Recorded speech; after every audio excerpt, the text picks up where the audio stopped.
കുട്ടിക്കാലത്ത് വെച്ച് നടത്തപ്പെടുന്നത്. വളരെയേറെ സന്തോഷവും തികഞ്ഞ അഭിമാനവുമുള്ളൊരു നിമിഷമാണ്. നമ്മുടെ നാടിൻ്റെ വളർച്ചയിൽ സ്ത്രീ ശാക്തീകരണ പ്രവർത്തനങ്ങൾ എത്രത്തോളം മുന്നേറുന്നു എന്നുള്ളതിൻ്റെ ഒരു നേർക്കാഴ്ചയാണ് ഈ സമ്മേളനം. സ്ത്രീകളുടെ കരുത്തിൻ്റെയും അതിജീവനത്തിൻ്റെയും ആദരവുകൾ അർപ്പിക്കപ്പെടുന്ന ദിനമാണ് ഈ അന്താരാഷ്ട്ര വനിതാ ദിനം. നമ്മുടെ പ്രവർത്തന മികവിൻ്റെയും അതോടൊപ്പം നാടിൻ്റെ വികസന പ്രക്രിയയിലുള്ള പങ്കാളിത്തം കൊണ്ട് സ്ത്രീകളുടെ പങ്കാളിത്തം എത്ര കണ്ട് വർദ്ധിച്ചിരിക്കുന്നു എന്നുള്ളത് ഏറെ അഭിനന്ദനീയമായ കാര്യം.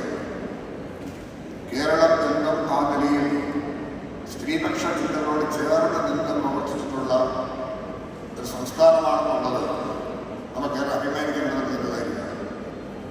നമ്മുടെ വിദ്യാഭ്യാസ രംഗവും ആരോഗ്യ രംഗവും എല്ലാമാണ് നമ്മുടെ മാതൃകാപരമായ പ്രവർത്തനങ്ങളിലെ ശ്രദ്ധേയമായിട്ടുള്ള നേട്ടങ്ങൾ.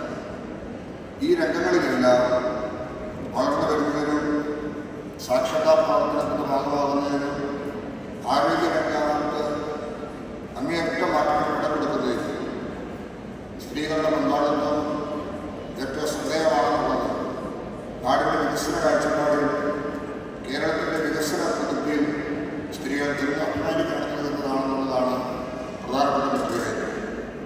മാത്രമല്ല, നമ്മുടെ സംസ്ഥാനത്ത് ഈ ശാക്തീകരണ രംഗത്ത് മാറ്റം വരാൻ പറ്റുന്ന വിധത്തിലാണ് തീർച്ചയായിട്ടും ഈ ഗവൺമെൻറ് കൊണ്ടുവന്ന ജെൻഡർ ബഡ്ജറ്റിംഗ് സംവിധാനം.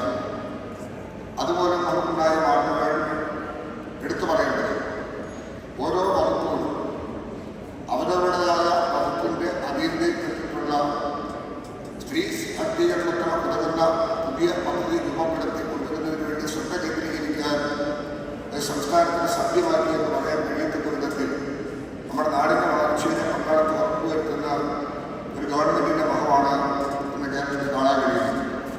സ്ത്രീ സുരക്ഷാ പദ്ധതി എന്നുള്ളതുകൊണ്ട് മാത്രമായിരുന്നില്ല, സ്ത്രീകളുടെ സുരക്ഷ ഉറപ്പുവരുത്താൻ കഴിയത്തക്ക വിധത്തിൽ സ്ത്രീ സുരക്ഷ എന്നുള്ളത് സ്വാഭാവികമായും എക്കാലത്തും പ്രതികരിക്കുന്ന പ്രകാരമുള്ള ഒരു നിലപാടിനപ്പുറത്തോട്ട് ഈ രാജ്യത്തെ എല്ലാ വിഭാഗം ജനങ്ങളും ആദരിക്കുന്ന നിലയിൽ അതൊരു നയപരിപാടിയുടെ ഭാഗമായിട്ടാണ് ഈ ഗവൺമെൻറ് പോയിരുന്നത്.